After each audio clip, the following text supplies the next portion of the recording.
strong man who is confident that he is going to run a race and do what he was told to do by his Creator. It's a predetermined course.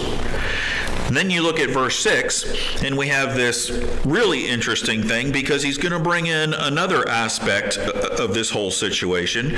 You take what you have at the end of verse 5, and you add it to what you have in verse 6, and you have what appears to be both movements of the sun, but which we actually know is to be both movements of the earth.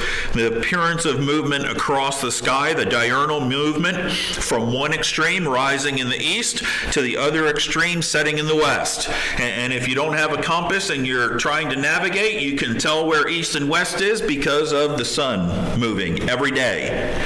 Doesn't change in the middle of January or at the end of June, or every single day we can determine our direction because it does that. Complete circuit coming up in the east again. It doesn't, even though we enjoy nighttime so we can sleep better, we go all the way around it and it comes back up same place in the east again. The consistency of the testimony in verse 2, day unto day, because the sun is always running as a strong man in a race on his circuit. Consistency of worship in Psalm 113:3.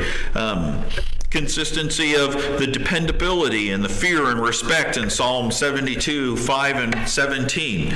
Every single day, from the going up of the sun until the going down of the same, the Lord's name is to be praised. I have given you this day, use it wisely, is what God says. And part of that ought to be the fact that we glorify Him, worship Him, and appreciate Him. But also in verse 6, we have the annual movement, the consistent 365 days a year. We predict a calendar for years ahead, and the tilted angle of the earth gives us our seasonal changes, and although it's tilted, we still spin and we still rotate, and it stays the same day after day, week after week, month after month, year after year. What incredible consistency. I want you to turn to Joshua chapter 10. Because there's one exception to this fantastic fact that day after day after day the sun comes up and goes down, and he always does the same thing. And when I think of faith, this right here, this passage right here, seems to me to be one of the biggest faith passages I can think of. Verses 12 and 13. Nation of Israel has been delivered out of Egypt. They're not a very well-trained army, and they are being attacked. And they're getting the better of the battle, but the sun's starting to go down. And in verse 12 it says, Then spake Joshua to the Lord in the day when the Lord delivered up the Amorites before the children of Israel. And he said in the sight of Israel, now this is why I tell you this is a lot of faith. Joshua has been told by Moses to go and put a whooping on the Amorites. And they're fighting, but the sun's going down, and they haven't finished the job yet. And Joshua doesn't go off to a secret place and ask for this incredible miracle to happen. He just stands up there in sight of all of Israel and starts praying, and he asks God to hold the sun still in the sky. What it says. And he said in the sight of Israel, Sun, stand thou still upon Gibeon, and thou moon in the valley of Ajalon, two opposite sides of the country. And the sun stood still, and the moon stayed, until the people had avenged themselves upon their enemies. Is not this written in the book of Jasher? So the sun stood still in the midst of heaven, and hastened not to go down about, what? A whole day. Is that incredible or what? And the other incredible thing is that the nation of Israel took that long to finish off the whole thing. I mean, think about what he asked them to do. They start the battle in the morning on one day. They fight all day long, and the sun's starting to go down, and Joshua stands up there and says, sun, you stand still over there. Moon, you stand still over there. And for the space of an entire day, it stands still. And they stand out there and fight without sleeping, probably with very little rest for 2 days, until they completely wipe out the Amorites here, just like God asked them to do. What an incredible request of faith. Turn, if you will, to Isaiah chapter 38. Now, this is an interesting passage. There's a lot of debate on it, and I can see why, because of the language that used here.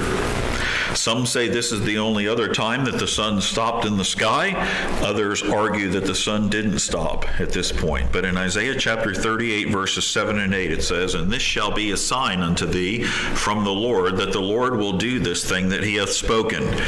Behold, I will bring again the shadow of the degrees which is gone down in the sundial of Ahaz 10 degrees backward. So the sun returned 10 degrees, by which degrees it was gone down. Now, people argue that the sun didn't actually stop, he just moved the shadow back. But listen, when I read that second verse, it says what? So the sun returned 10 degrees, by which degrees it was gone down. So to me, that's not, refraction bending the shadow back. I believe God's making a point here and saying, you can't have anything to do with that, but I can. And I want to tell you, you go look at Ahaz's sundial. I'm going to move the sun back 10 degrees. Had never happened before in their lifetime, right? But it's going to happen today. In other words, what he's saying is, I promise that I am going to do this, and as a sign that I'm going to do this, I'm going to show you that I can move the sun backwards. I can take the strong man that's confident that he is going to run the race, and I can ask him to go backwards a little bit and then continue his race. What an incredible, incredible statement. I'm going to close tonight in Matthew chapter 5 and verse 45.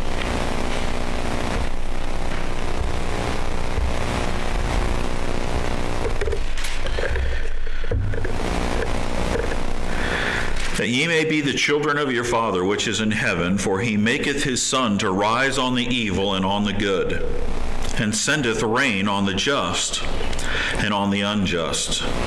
You see, what he's been telling us in the first 6 verses here is creation is a testimony to the glory and the character of God. And just like the sun comes up every morning and doesn't just shine on the righteous people and those that are seeking him and those that are loving him, he blesses the whole world by it. You have this universal blessing of God that happens, and one of the universal blessings is that everybody gets to enjoy sunshine. Another one is that everybody gets to enjoy rain.